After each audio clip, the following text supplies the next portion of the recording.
I'm on a quest to have a second healthy baby, and that means I'm not putting any toxins, any fragrances in my body, and that's where Caraway Home cookware and their Tupperware come into play.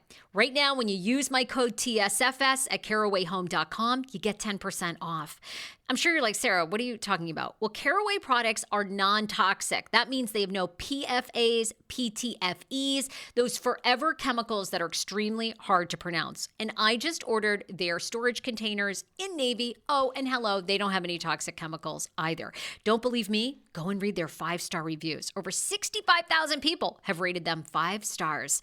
Visit carawayhome.com/TSFS to take advantage of this limited time offer for 10% off your next purchase. This deal is exclusive to Sarah Fraser Show listeners, so support my show and visit carawayhome.com/TSFS or use code TSFS at checkout. Caraway, non-toxic cookware made modern.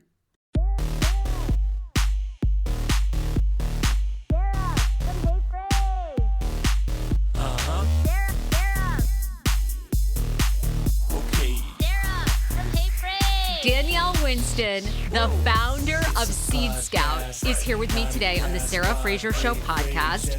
Danielle, I'm so thrilled to have you.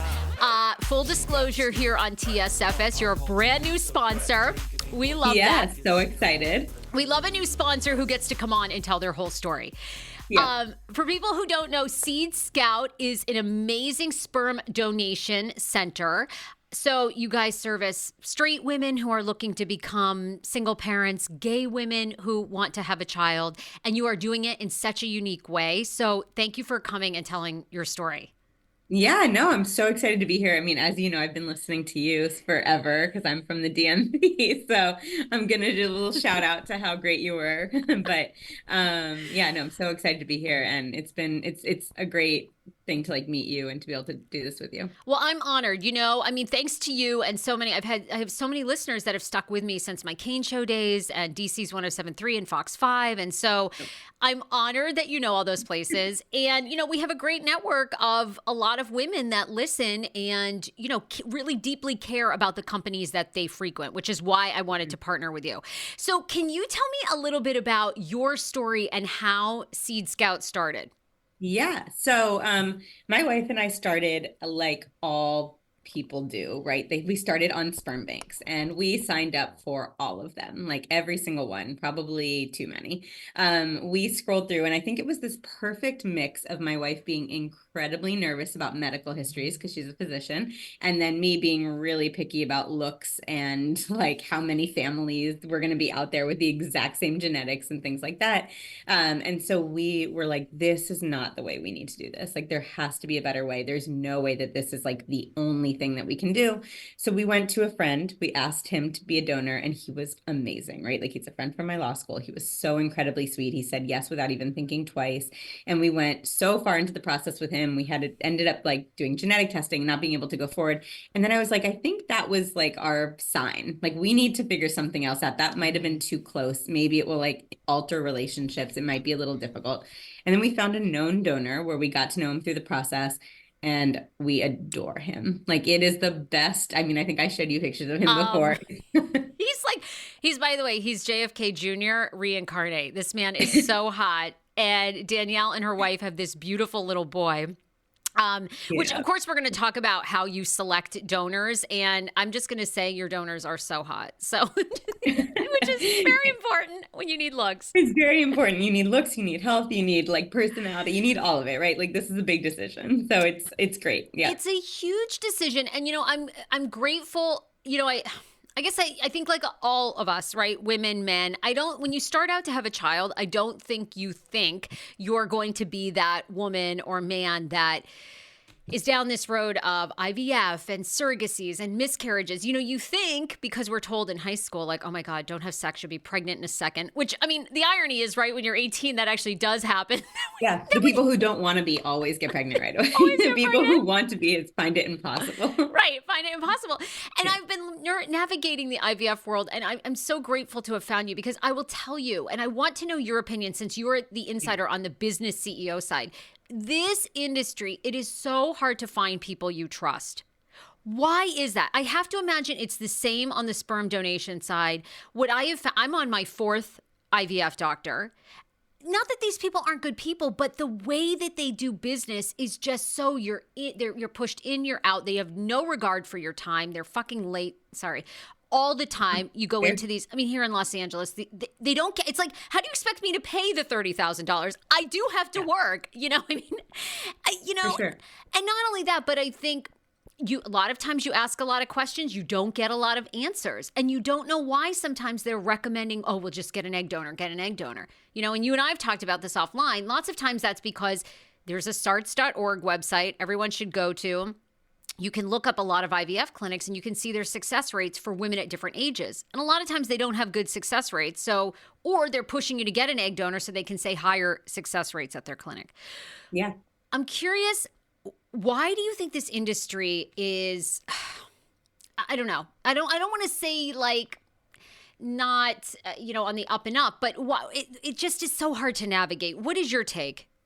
Yeah, I think like there's a few issues, right? There's overcrowding of fertility clinics, right? There's so many people that need assistance more than ever. I think like there's a lot of male factor infertility. There's a lot of like people who are having kids at a later age, and those people are needing assistance. And IVF isn't that, like, it's not that old of a process, right? Like it's kind of new. And so there's so many people that are able to do IVF now, and IUI and ICI is like kind of a newer concept as well. And I think like all of that is really overcrowding places so that when you go in, you feel like a number. You don't feel like a person. They don't remember your name. They basically have to reread your chart every time you go in. My wife and I went through like 4 different clinics before we found one that we loved, and we kept having to like move all the, paperwork over, and it was such a pain, but we found one at the end, and it's worth going through all of those things just to get to a place that accepts you and doesn't push you into like using an anonymous egg donor or sperm donor, or, pushing you into like doing things that don't necessarily align with how you want your family to be. This is like a lifelong decision, right? Like this is a decision you're making for yourself and you're making for your kids. And this is not something that should be treated lightly, where for them, it's the easiest path to like choose a donor that has like a number attached, no name. The vials or the like eggs arrive at their door and they just do the procedure. But for you, it's a lot more complicated, right? There's a whole history, there's a whole future of like how you're going to be interacting with that person, how your kids are going to be getting to know that person, if they get their questions answered, if they're 400th in line to reach out as from like the same donor. So there's a lot of like issues. And I think finding a clinic that is more willing to work with people to create the families they want is the important part. What's unique about Seed Scout? Because you are really full disclosure with your donors. And thank you, by the way, for mentioning, other couples that come to see you are male infertility, which we are seeing more and more. Men's sperm have issues. So heterosexual couples are coming to see Seed Scout because, you want to start a family. All right, tell me about the process. You guys are so full disclosure with how you select your donors, and then when people come to you and they sign up for Seed Scout. Tell us about it. Yeah, so we are a known sperm donor matchmaking agency. That is kind of what we do. And basically from start to finish, and from the second that you think you need a donor until the moment the sperm arrives at your clinic's door, we are with you and working with you the whole time. So when people sign up, they tell me kind of what they want in a donor. I show them as many options as possible. We have over 200 donors. So we kind of go through there and pick out the ones that might work for that client or couple person, whoever it is. And then we go through those options together. We tell them as much information as we possibly can gather. We get pictures of their family members. We get everything to be like, this is a person. This is not just DNA, right? You don't need to just see one baby picture and then have to decide a huge future for your kids. You get to see pictures of them at all ages, and parent pictures and sibling pictures and all that stuff. And then once people choose their donor, they get to meet with 2 of them. They choose who they want to move forward with. And we start going through all the steps. And it's a complicated process. There's a lot of barriers. So we want to make sure we are with them at every step, moving forward, and just pushing them to, or like pushing the process to make sure that it keeps going, and finding them good providers and lawyers and everything like that. No, wait a minute. What do you mean meet them? So do we actually meet our sperm donor when we work with Seed Scout? Yeah. So you meet meet them on video, Tell me and about a that. lot of our clients have flown out and met the donor that they've chosen because they think it's such an important decision. It's so cute. I get these pictures where it's like the client and the donor, and they're so happy, and then they both text me after being like we love them, or I love them. It's so great. And then it's like such a nice feeling to know that people are happy and excited about having to bring a third person into a situation to create a baby, right? Everyone's dream is to create it with your partner. Can't always happen. So it's really nice to know that people are happy about it. All right, talk to me about that, because Yeah. I would imagine, in the egg donor world, as I've been finding out, my husband and I have had this discussion, it's like, oh, do I want to meet her, And I don't think I want to know her, because I think there's this level of fear, like, will she come back and try to say that her eggs are our baby? Why do you think it's important that we should meet egg donors, sperm donors? Yeah, I think you're right? Like there's this It's whole, a little I think there's a fearful. fear. Yeah. There's a fear that like it's going to make people feel less like parents, right? It's going to make people feel like there is another person and I have to think of that other person, things like that. But that's that's a very short-sighted thing, right? So there's that fear, but then there's also the rest of your kids' lives. And so you kind of have to think like what's better for them. And the biggest thing that we found, and like the thing that really drove us into a known donor, is that we listen to what donor conceived people say. And I feel like the only thing you can do to guess to figure out what your kids are going to feel in the future is listen to donor conceived people, right? And so there's people like Laura High, who's an advocate for donor conceived people, and she's incredible. She's standing up there saying like what they would have wanted if they could have had a choice. And part of it is lower family limits. Part of it is, having access to know the donor at a younger age. And like all of that stuff is really important to be able to set your kids up for success, and to kind of lessen the psychological like impact of being donor conceived. Okay, now Yeah. just to clarify for our audience, Laura High was conceived with an egg donor, right? And she's Sperm now donor. Sperm donor. Yeah. sperm donor. Okay, thank you. Yeah. And she's on social media and she talks about what? Tell the audience. She talks about so much. She talks about everything that has to do with sperm banks, or even sometimes egg banks or clinics or anything like that. And just kind of how unregulated the entire field is. And there's a lot of issues, right? There in the US, there is no cap on how many families a donor can donate to. I know, like, I mean, imagine doing 23andMe and having like 500 pages of like half siblings. Like, that's scary. It's like, it's really intense for kids to have to grapple with. So she's out there trying to fight for that. She's also trying to fight for something that still blows my mind, that it's not illegal, but fertility fraud. So a doctor switching out sperm vials with their own vial or with their own sperm, which they, just got in the back room of a doctor's office, right? Like that's not illegal in a lot of states, and doctors are able to kind of navigate their way around getting in trouble because they stop practicing in a state, they open up, they get licensed in another state, and then all of a sudden they can keep practicing in another state. And so they're never like barred from it's insane, right? There's so much out there that is just mind-boggling.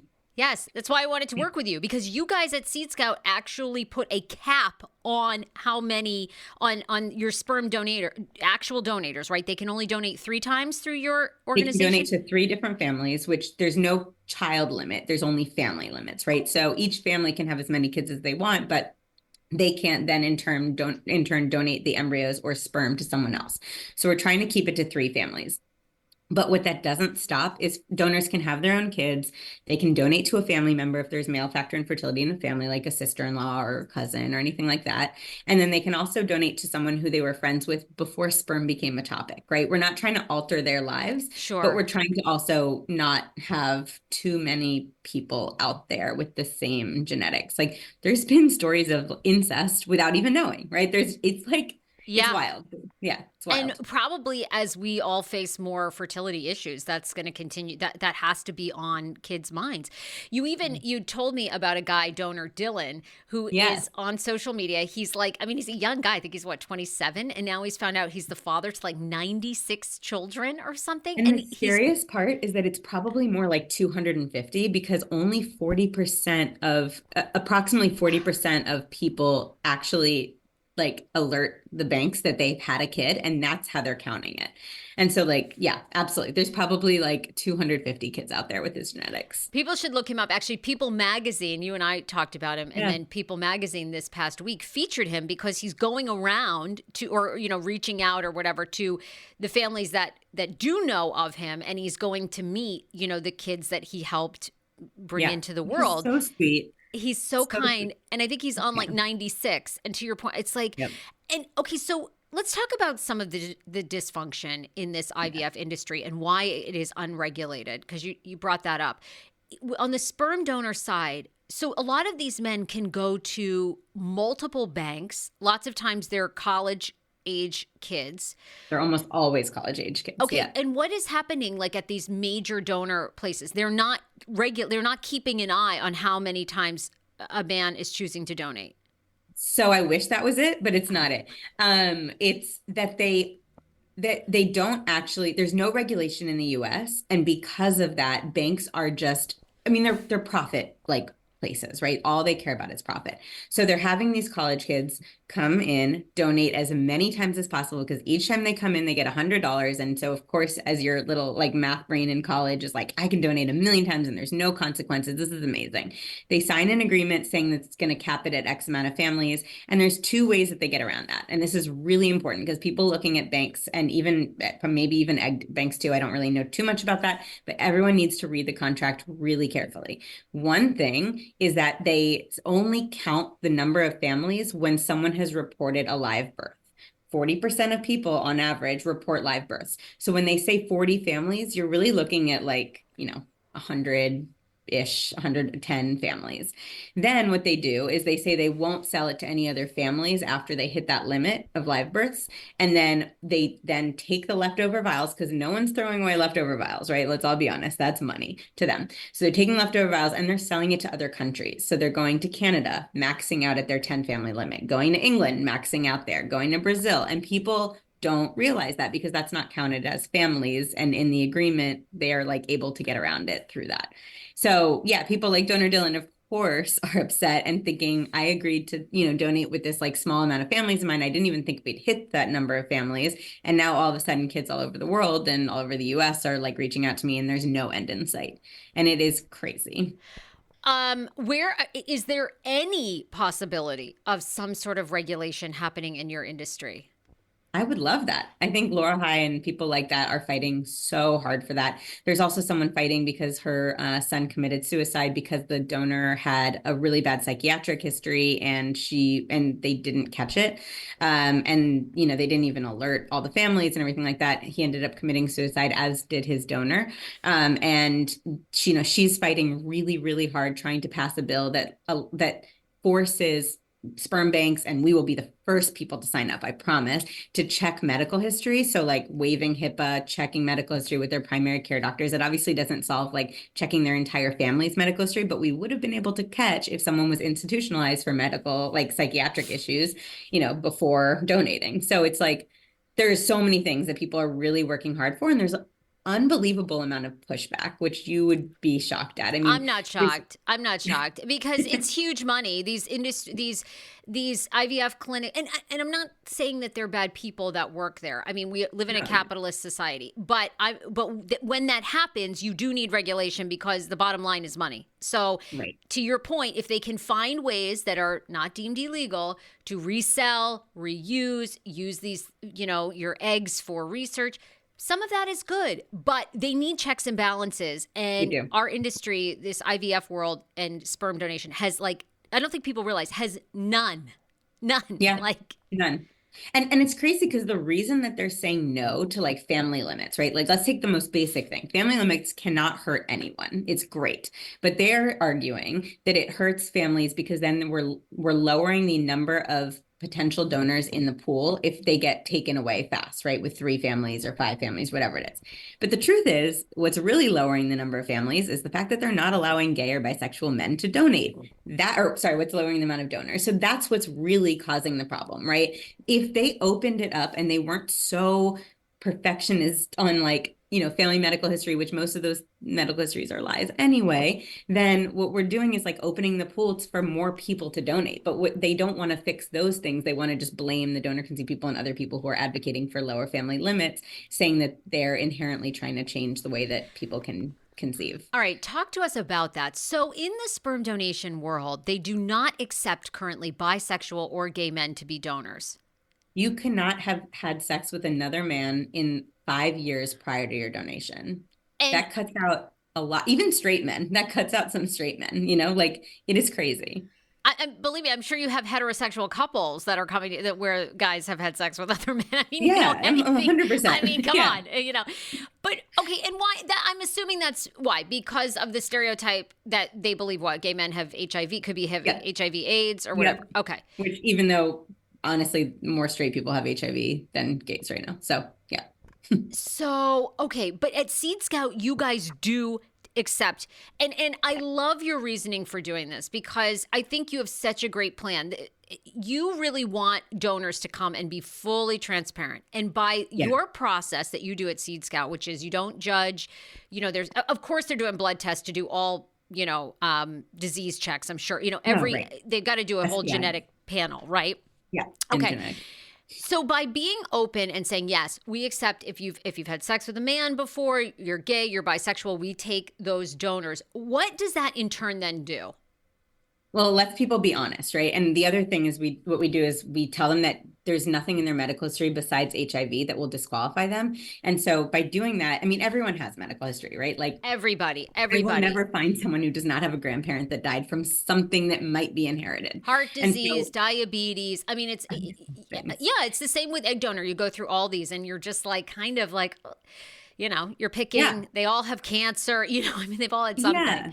And you have to kind of pick things that aren't what you have in your family medical history, right? Because you don't want to double up on the chance of something. And that makes sense. But to tell people that they won't be accepted, they won't make money unless they have a perfect family medical history is asking for people to lie, right? And we don't take anyone under 24 anyway. So we're hoping that by doing that, we're really getting a group of people that that can process and think through the decision, can tell us their accurate medical history, because at that age, they should know their accurate medical history, unlike 18-year-olds who aren't really told their full medical history for family medical histories. And we're also getting them to be honest about their sexual orientation or their sexual preference or anything like that. And so by doing that, we are just like creating a pool of people. And honestly, I think gay men are the perfect and bisexual men are the perfect people to donate, right? Like they get it. They are going to have to use an egg donor if they want kids of their own. They're going to have to use a surrogate. There is going to be so many times that they can sympathize with all of these people that need donors so much more than straight men can. And love the straight men that we have. Absolutely adore them. I think they are incredible. But I do think by limiting who donates, it's cutting out the people who get it the most and the people who respect boundaries the most and who like just want the best for LGBTQ couples or, male infertility couples, because they can sympathize that they also can't have kids with their partner. It's just the same feeling. And it's sad. It's honestly sad. This is a dumb question, but I do think people listening probably have it. When you do a blood test, all your diseases do come up, right? Like if you do a blood test, whether it's a straight, gay, whatever, right? If they have gonorrhea or something, like that is going to show up in their blood, HIV, right? Like even if they tell you, oh, no, I'm fine, so all that is, you have to give a sample, like, right? I mean, you find that out.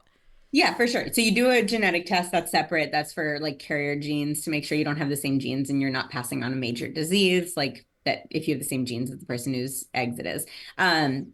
But then right during the donations, you do a full panel STI check. And honestly, most of the gay or bisexual men that we have are on PrEP. And that's a medicine that prevents HIV and prevents and there's other medicines that prevent other STIs. And so I would say they're the safest people out there, right? They're getting checked like every 3 or 4 months to make sure that they don't have any STIs. They're taking a medicine every day for it. It's like the safest we can get. And Yeah, so we can test for all that stuff. There's no way they can lie about that. And also, like, I found that people aren't really lying. They are incredibly, I mean, people tell me when they have like broken bones in their life and they had to get a surgery, like that's not genetic and they still are disclosing it, right? Like it's crazy. What steps do you ensure that, because I do think, with us starting the process of egg donation, and now I'm going to do a round of IVF and hopefully that works. And then, we'll see, go from there. But Yeah. when we were looking at egg donor, the biggest thing is, you touched upon it, is people's mental health and wellness, right? Yeah. How in your business, I mean, how do you ensure that the donors that you have are telling the truth about their mental history, and same for egg donation? Yeah. So, well, first of all, I think a big issue is that sperm banks, they give incentives to people who work there if they can like talk up donors and make them seem amazing and sell more vials, then they get more money, right? And so, of course, like if there is a glaring red flag that maybe a donor has mental health issues that he's not disclosing, there's not much incentive for people who work there to like figure it out, right? Or to look into it deeper. So there's that. With us, we really, really wanted clients to meet the donor, to get to know them, to go through the steps with them and communicate with them so that they can also be another like set of eyes on the donor. So it's not just trusting us that we think that they're mentally stable and that there's no other red flags, right? And then the other thing that we do, which I think is pretty mandatory at most clinics, is that we make sure that the donor is going through 2 psychological evaluations. And so this is with a mental health professional. The first evaluation is the donor and the mental health professional, and it's just to make sure that the mental health professional agrees that he's an okay donor, that there's no red flags that make the professional think that maybe he doesn't understand, or that like he's a donor, or maybe thinks he's a parent or anything like that, right? We're just like looking for any sort of mental health issues that might be there. And then the second appointment is to make sure that everyone is on the same page about involvement and communication and all of the things that might happen. And so by doing that, you're getting 2 exposures to a mental health professional. And like, at that point, so many people have met this donor that like someone had to have picked up on it, right? Yeah. Yeah, absolutely.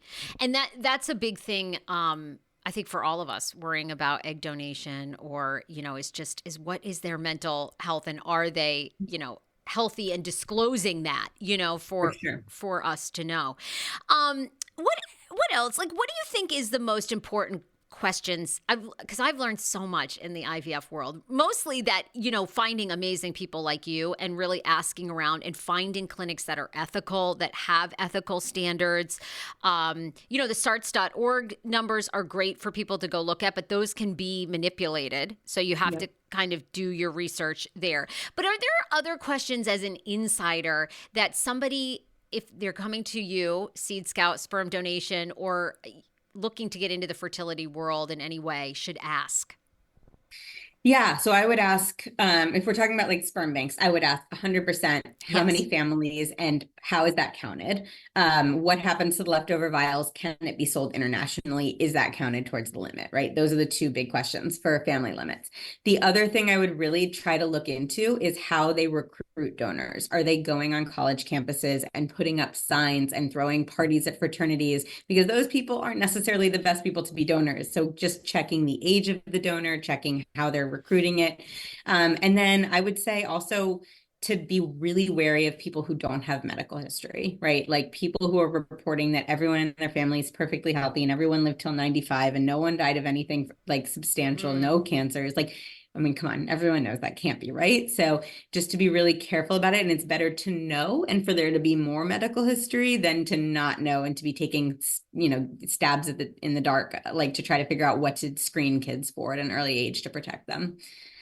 Oh, that's so helpful. So good. And I mean, it's amazing the work you do, because you get to help people every day create the family of their dreams. I have to imagine, Danielle, for you and your wife, it's so rewarding. And having gone through the process, like, what for you is the best part of working in this business?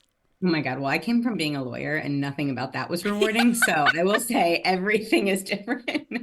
No one had to Oh, twist my wait, you arm didn't to stop you didn't, what kind of lawyer were you? like corporate and like it was Oh, just It was not for me. This is more my field. You have to be a unique breed to be a good attorney. I mean, you really just have to like to read and I don't know, like dissect And like words. stay in your office and not talk to anyone for days at a time. Yeah, Yes. that's the kind of person you need to be. No, but I would say the best thing is to like, it's when people tell me that they really dreaded this process and they didn't want to have to pick someone else to like start a family with. They really wanted to do it with their partner, and for whatever reason it didn't work out. And then for them to come to me at the end and say, you have made this fun, you have made this enjoyable, we love the donor, we thought we wanted no contact at all, but honestly, like after meeting him, we aren't like, we don't feel like badly about him or him being in our kids' lives at all, and we feel like he's going to be a good influence. And that is like the best feeling in the world, because that's what we felt. And I want everyone to feel that way so badly. Oh my God. Yeah. And by the way, people can see the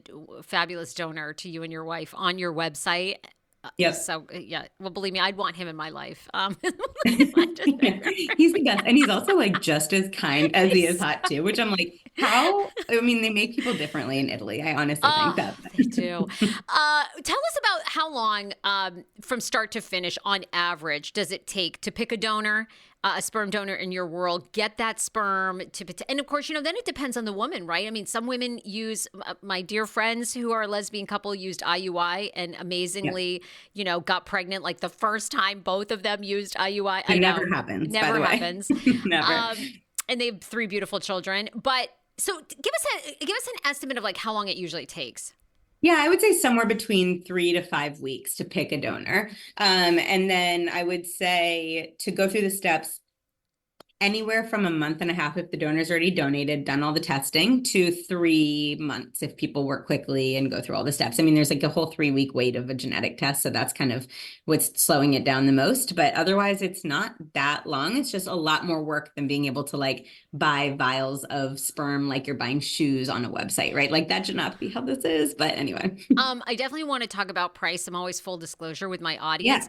Yeah. And you are more of a boutique agency, which I highly recommend because this is your child for life. So it is worth a bigger investment, 100%. However, whether you're saving the money or you're getting a loan or you're, dipping into your savings or 401k. I mean, this is your child for life. So to me, it's always worth the extra, like go where you're going to have peace of mind. And sometimes that costs a little bit more. Can you tell us like what some of your agency fees are or what people are generally looking at for the cost?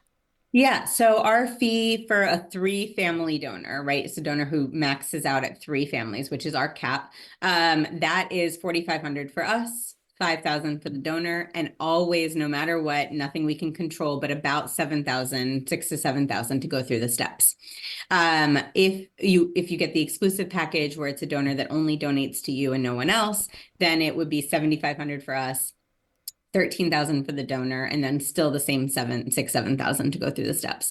But yeah, and you get about, you get 4 donations. Each donation is 3 to 5 vials. So generally speaking, people get somewhere around 13, 15, 16 vials.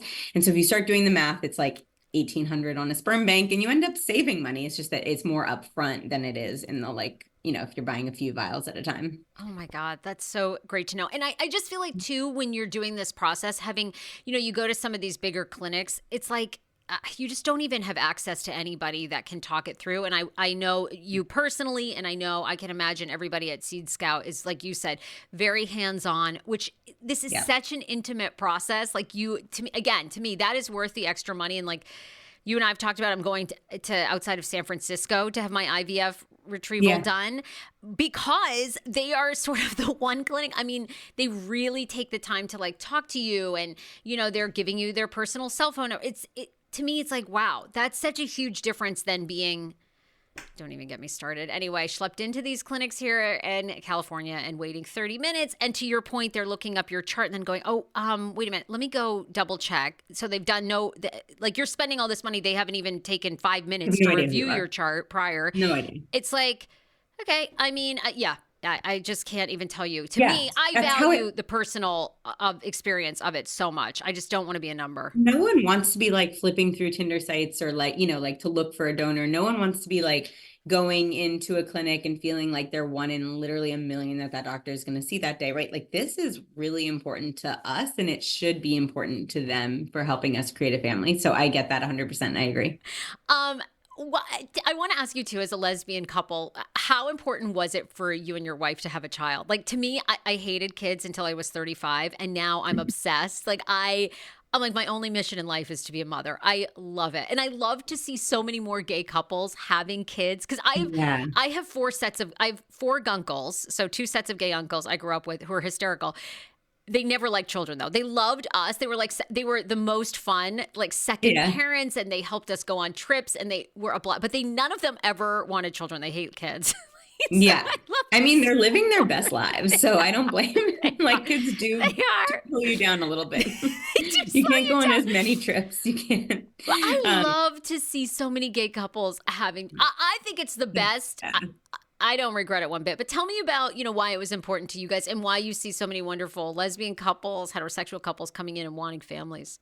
Yeah, I mean, honestly, this has been our mission since we were born, basically. Like we wanted kids. There was my wife's a pediatrician. There's no way she was going to get away with not having kids in life. And I've always been obsessed with them. I could do without the newborn stage, honestly, but after that, I'm in. I agree. That's actually the hardest stage. It really, really is. Worst stage, I love that's so fun to have I guess it's fun to have a built-in pediatrician, although she probably, Scary. I don't know, is it, oh God, don't tell me. You feel like you never will know it. You'll never know as much as she does. I don't and so it's know. very it's very scary. She also she diagnoses him with everything, which is right at the end. But I'm like, maybe I could have not known that diagnosis and we could have been fine. That's actually true. No, it's good. It's great. It's great. Yeah, I don't know if that's good or bad. She does see all the, all the worst cases. Yeah, it is. But I would say I think it's more accessible now, right? I think there are more options. There's more that people are able to do IVF if IUI doesn't work, right? Like there's more options than there used to be.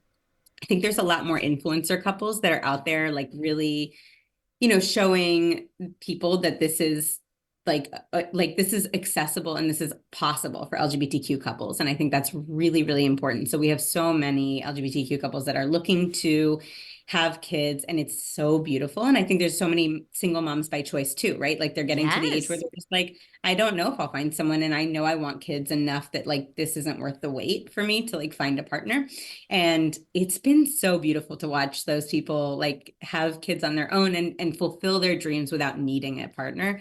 So that's a big clientele of ours. And then, of course, the male factor and fertility couples, I think that's a whole different realm, right? They have to struggle with a lot of things that they didn't think they would have to struggle for. Whereas the LGBTQIA couples really knew this the whole time, right? They knew that they from ended the up start. Yeah. that they'd need a donor. It is. And I think it's especially, men get a lot of criticism now, a lot of it rightfully so, but also, for our fellas, I do think it's hard for men to have infertility. That is to your point, I'm sure you're very delicate with that. I think it's because you just always sort of think, men work, it's just going to work. Yeah. And we're seeing a lot more of that, whatever, for environmental reasons or health reasons, sperm is a big problem for a lot of men. So I'm sure, and that's what I think too, you're going to really touch upon being a part of the Sarah Fraser community and being on the show is I think there's a lot of couples out there struggling with that. And I can't wait for them to find you because it is very sensitive, I think,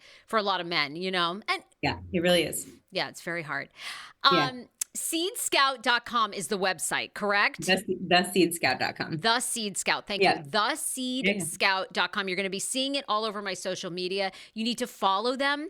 Obviously, if you are in the, if you think you're going to be needing a sperm donor, this is the place to go.